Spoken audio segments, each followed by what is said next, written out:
Primera Plana, Carlos Herranz. Bienvenidos en Primera Plana, un programa de Radio Francia Internacional y de France 24. Esta semana ponemos el foco en el macrojuicio iniciado esta semana en París a propósito de los atentados de noviembre de 2015. Nos acompañan en este estudio Eusebio Val, corresponsal de La Vanguardia en Francia. Bienvenido, Eusebio. Hola, buenos días. Paola Martínez Infante, periodista independiente. Bienvenida. Hola, Carlos, buenos días. Y en duples, Alexandra Gil, periodista de investigación, experta en yihadismo y autora del libro En el vientre de la yihad. Alexandra, buenos días. Hola, buenos días. Encantada de estar con vosotros. El macrojuicio por los atentados de noviembre de 2015, hoy en Primera Plana. Bueno, pues Francia vuelve a recordar el horror de noviembre de 2015. Ya ha arrancado en París el macroproceso por los atentados del 13 de noviembre de 2015 en los que murieron 130 personas y 350 resultaron heridas. La mayoría en la sala Bataclan, lo recuerdan. Se ha establecido un dispositivo de seguridad excepcional para los 9 meses que durará el proceso, así como una sala especialmente creada para este juicio extraordinario en el que se juzgará a 20 personas, entre ellas 5 que están ausentes por presunción de muerte. Un dato, la sala del Gran Juicio tiene 700 metros cuadrados que, sin embargo, no serán suficientes para acoger a todos los participantes en este acontecimiento judicial. Como se pueden imaginar, muchas portadas en Francia dedicadas esta semana a este macroproceso, como la del diario Libération, proceso del 13 de noviembre, plantar cara. En el corazón de la investigación, dice el católico La Croix, con una foto en portada de la sala especial para el juicio señalando la red tentacular que llegaba hasta el corazón del Estado Islámico. Le Parisien recuerda la noche que dejó en shock a Francia. Y la revista L'Obs, un proceso para la historia. Lo primero de todo, Eusebio, ¿qué esperan ustedes de este macroproceso? Bueno, pues la verdad es que ha habido casi una saturación mediática, ¿no? Estos días previos al inicio del proceso. Y yo no creo que vayan a salir revelaciones espectaculares sobre, más allá de lo que conocemos. Quizás algún detalle sobre el complot nuevo, pero no creo que vaya a cambiar mucho sobre lo que ya se ha investigado y lo que es público. Lo que pasa es que este tipo de procesos tienen una misión de catarsis para una sociedad traumatizada. Van a hablar muchas víctimas, familiares. Entonces, eso sí que puede tener un efecto, digamos, moral para esta sociedad. Y aparte están también las responsabilidades de los servicios de seguridad de la policía, saber si actuaron de manera diligente, si hubieran podido evitar esto o hubieran podido reaccionar mejor. Pero yo creo que hay otro elemento muy importante que quizás ahora no está en el primer plano, y es el gran debate de la convivencia en esta sociedad francesa con una minoría musulmana, sobre todo con una minoría musulmana radicalizada. Ese es el gran tema de futuro que de momento que en este país hay un debate, en otros no lo hay, en España no existe, que creo que esto se puede revitalizar en los próximos meses. Efecto moral, quizá también podamos hablar de memoria histórica, pero no sé si coincide Paola en que no más revelaciones de lo que ya conocemos como el relato de lo que pasó. Por supuesto, y sobre todo hay que considerar también que lo que se espera es que uno de los principales acusados de este proceso, que es el terrorista que sobrevivió a los ataques, pueda hablar, que durante 6 años, Salah Abdeslam, que durante 6 años se ha refugiado en un mutismo absoluto, no ha dicho nada, y los primeros días del proceso, ya estamos en el tercer día, se ha permitido una actitud desafiante. Una actitud desafiante y utilizar este juicio y toda la atención mediática, como bien lo decía Eusebio, que es el riesgo que se como corre una tribuna también, y lo ha dicho categóricamente. Yo sigo siendo un soldado del Estado Islámico. Entonces, ¿qué pasa con este proceso? También es una expresión máxima de lo que es el Estado de Derecho en Francia, por una parte. Es cierto que hay 1 millón de páginas, 542 volúmenes que se tienen que estudiar. Hoy día se cuenta en detalle durante 8 horas de hablar 3 personas qué es lo que pasó durante estos 6 años de investigación. Y como bien lo dice Eusebio también, yo pienso que este proceso histórico, una es por la envergadura de lo que pasó ese 13 de noviembre, por el trauma colectivo que significó ese 13 de noviembre, y por otra parte de encontrar responsables también. Si bien es cierto, se sabe, por supuesto, quiénes son los ejecutantes de estos atentados, las responsabilidades pertinentes e individuales de esto aún no están esclarecidas. Y por otro lado también, lo hablaremos más tarde también, de nuevo, escuchar las voces de las víctimas, que han estado bastante calladas durante este tiempo, y esperar para ellos también una suerte de resiliencia. Alessandra Gil, misma pregunta. ¿Qué se espera de este macroproceso? ¿Qué podrá definir la justicia a término?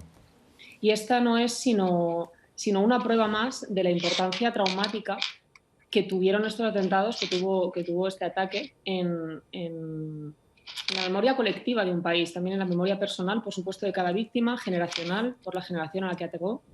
Y por supuesto, pues es una huella de un importantísimo calado para este país. ¿Qué se espera de este juicio? Bueno, quizás los más curiosos esperen oír hablar a Salah Abdeslam, ya lo hemos oído en los primeros días,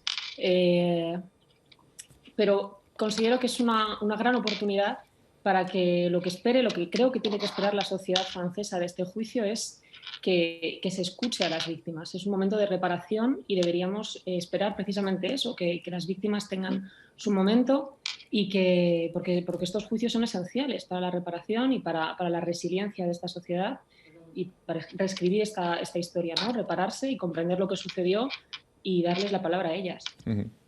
Reparación, coincide un poco con lo que decía Eusebio, más que revelaciones, ir hacia ese efecto moral y a esa reparación hacia las víctimas, ¿no, Eusebio? Sí, es muy difícil, ¿no?, reparar el daño causado, pero es importante en este tipo de situaciones conocer la verdad.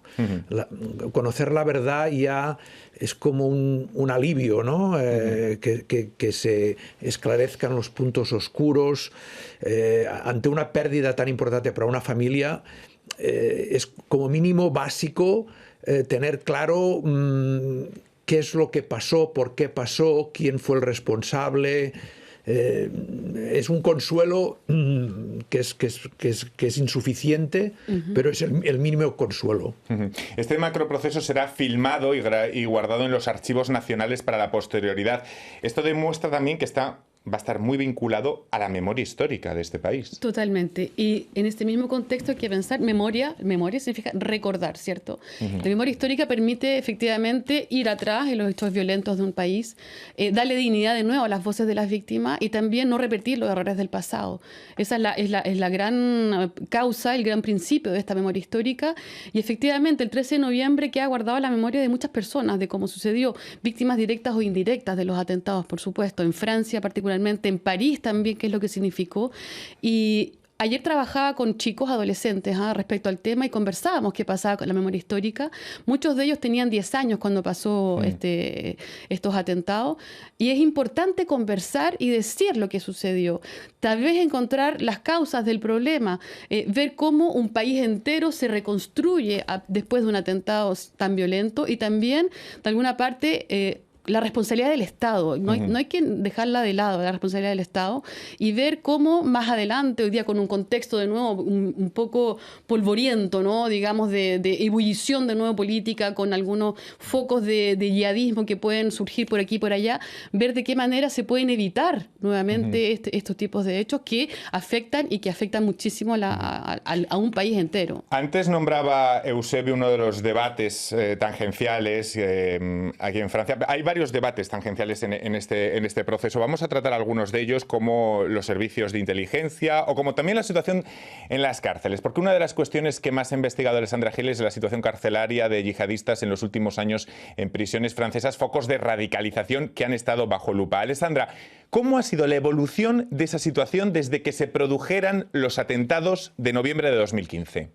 Que evidentemente ha desplegado un arsenal de medidas, ¿no? Ha habido muchísimos esfuerzos y finalmente parece que han dado con su modelo. Se empezó por aislar a los presos, después por mezclarlos con otros y finalmente han dado con un modelo que se trata de instaurar en las cárceles de Francia módulos para medir la radicalización de los presos y en función de la peligrosidad a la hora de adoctrinar a otros presos, por ejemplo, pues se les asigna un lugar en una cárcel o en un régimen penitenciario concreto. 2014 fue un año clave para la política penitenciaria en Francia. No tanto 2015, pero 2014 fue un poco como la antesala del problema, ¿no? Los franceses que se habían marchado a Siria fueron sobre todo en 2014 el gran contingente, de tal manera que en enero de 2015 hablábamos de más de 1.500 personas que se habían marchado a Siria desde Francia o que estaban implicadas directamente con la yihad en Siria desde Francia.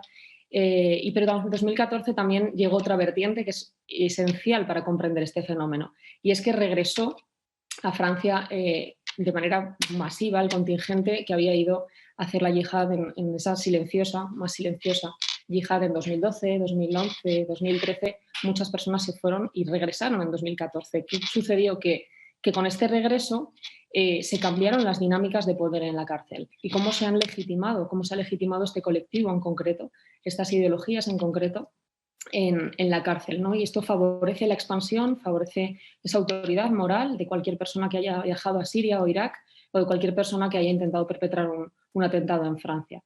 Uh-huh. Y luego está el contexto, porque es fundamental hablar de ello, de este juicio del siglo, que es bastante sintomático el contexto. Si se dan cuenta, se produce cuando se cumplen 20 años del 11S. Creo que Eusebio llegó de corresponsal de Estados Unidos poco después del 11S. El primer día de nuestro siglo, según muchos historiadores, el que marcó toda la evolución de lo que llamamos de siglo y cuyas consecuencias, bueno, seguimos viendo en pleno recrudecimiento de la amenaza islamista tras la victoria talibán en Afganistán, que según los expertos podría incluso envalentonar a los extremistas del mundo. Es decir, qué contexto tan sintomático en el que se produce este macrojuicio, ¿no, Eusebio? Sí, se produce en el contexto de este aniversario. Yo creo que para Francia es importante también demostrar que el Estado de Derecho funciona. Es decir, una diferencia fundamental con el 11S es que allí no ha habido juicios, se han mantenido a personas en Guantánamo durante años en una situación jurídica totalmente... En un limbo. En un limbo jurídico. Entonces el contraste es evidente, ¿no? Aquí, con todas las garantías que ofrece la Constitución, las leyes, se va a juzgar durante 9 meses a estas personas que no son los protagonistas fundamentales, solo hay uno de ellos vivo, pero yo creo que esto es importante también para Europa, para demostrar que la lucha contra el yihadismo se ha de hacer respetando unas normas, porque si no es darle de alguna manera la razón a los que atacan a la democracia, ¿no? Si se están violando normas básicas de los estados de derecho en los que por suerte vivimos. Yo creo que eso es una diferencia fundamental respecto al 11S.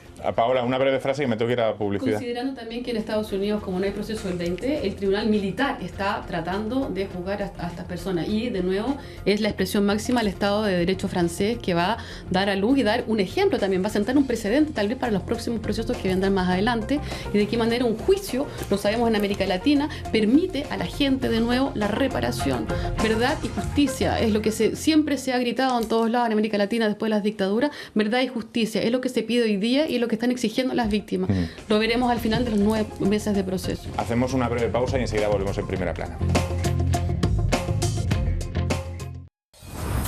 Sus historias inspiran el futuro. Su día a día es la actualidad. Su cultura, sus luchas, sus éxitos están en el corazón de nuestros programas. Les contamos los que hicieron América Latina y los que la construyen hoy. Les contamos un mundo hecho día a día por los que lo habitan. Liberté, égalité, actualité.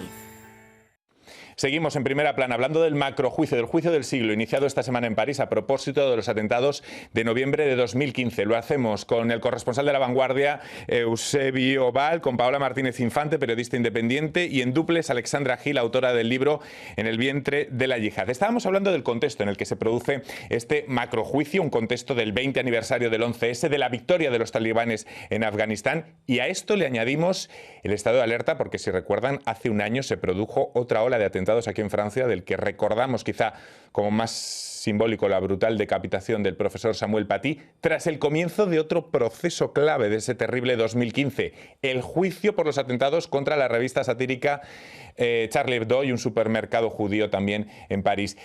De nuevo ese miedo de reavivar el terror puede aparecer ahora durante estos meses, ¿no? De hecho, fue evocado esta semana por el ministro del Interior, Gérald Darmanin, que decía que efectivamente Francia no está en la alerta máxima y de hecho el dispositivo de seguridad que está alrededor de la isla de la Cité, donde se está haciendo este juicio, da cuenta un poco de la alerta máxima en la cual estamos.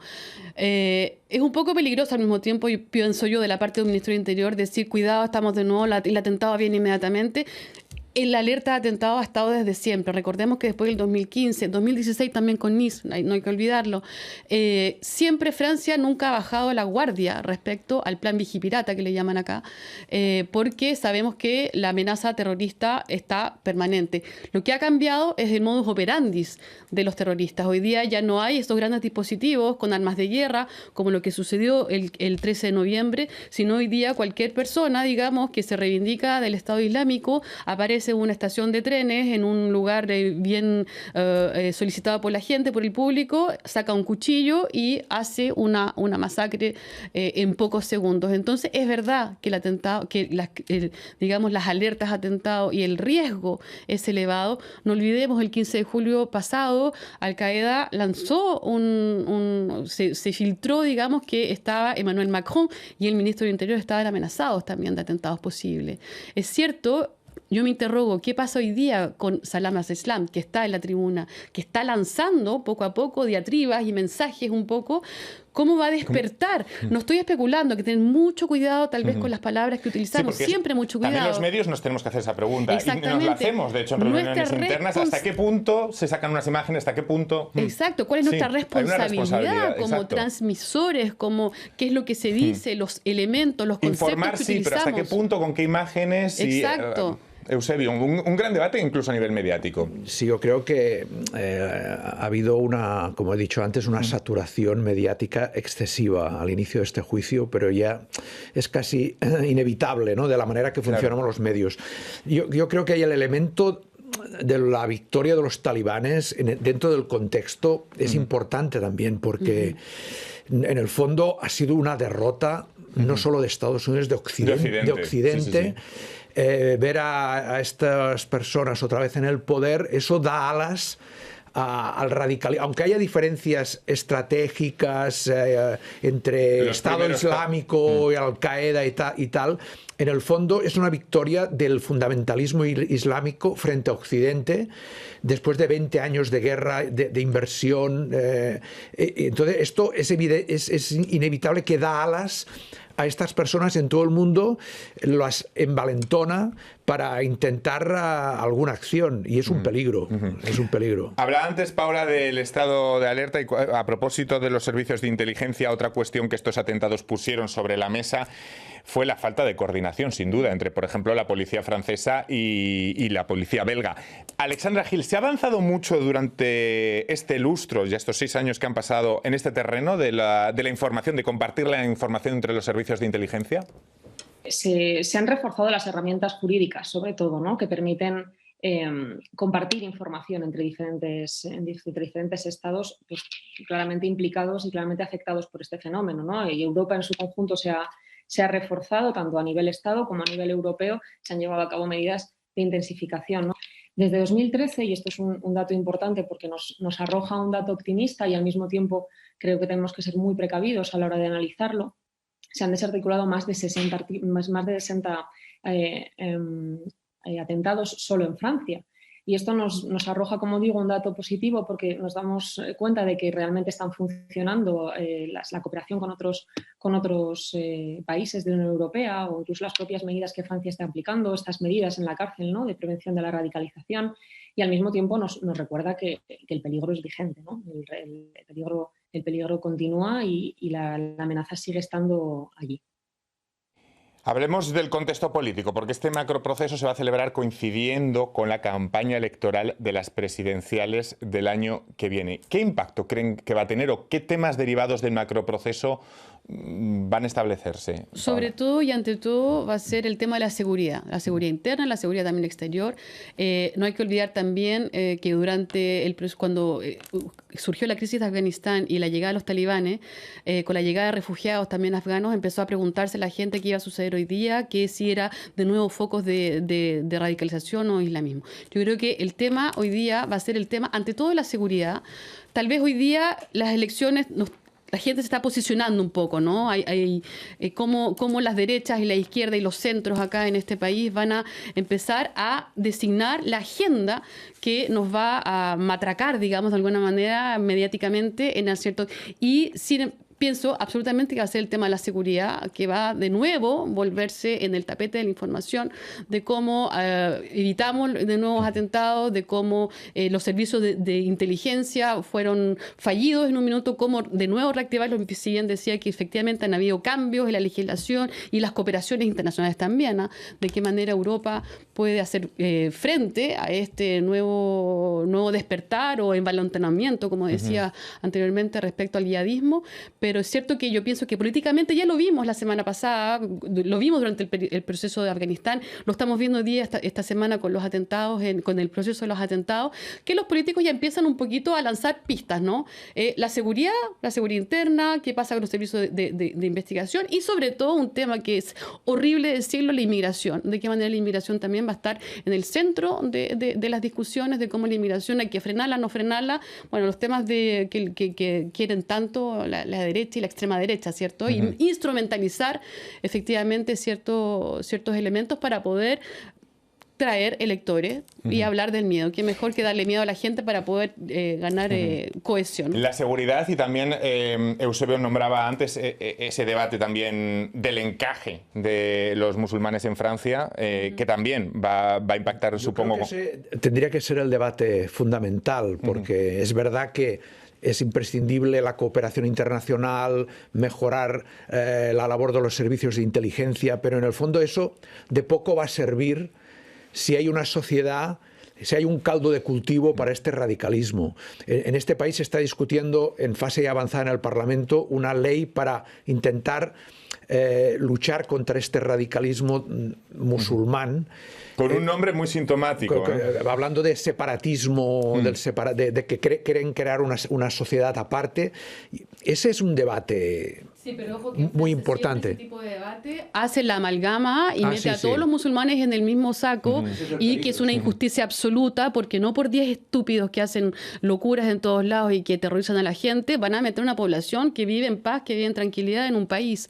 Eso es lo que también es peligroso durante las elecciones, ¿no? Estigmatizar a una población que ya basta de estigmatizarla. Lo que pasa es que vemos que por un lado la crítica es siempre entendida, que sí que se hace esa amalgama por el lado especialmente de la extrema derecha, pero luego también hay actores sociales que enseguida tachan de islamofobia cualquier intento de crítica o de cualquier presentación de este debate también. Es muy fácil, ¿no? O sea, también. Es que es muy fácil también existen. Porque el Estado ha sido fallido, no solamente en los servicios de inteligencia, sino que qué pasa en las cités, en los suburbios franceses, donde los chicos no tienen otro remedio a veces que ir y radicalizarse, porque no hay ninguna oportunidad de salir. La ascensión social no existe en este país desde hace mucho tiempo, y ahí están los caldos de cultivo. No hay que olvidar que todos los que perpetraron los atentados en Francia son franceses. Le voy a preguntar precisamente a Alessandra Gil por ello, porque desde 2015 la radicalización ha ido evolucionando a nuevas formas y por nuevos canales.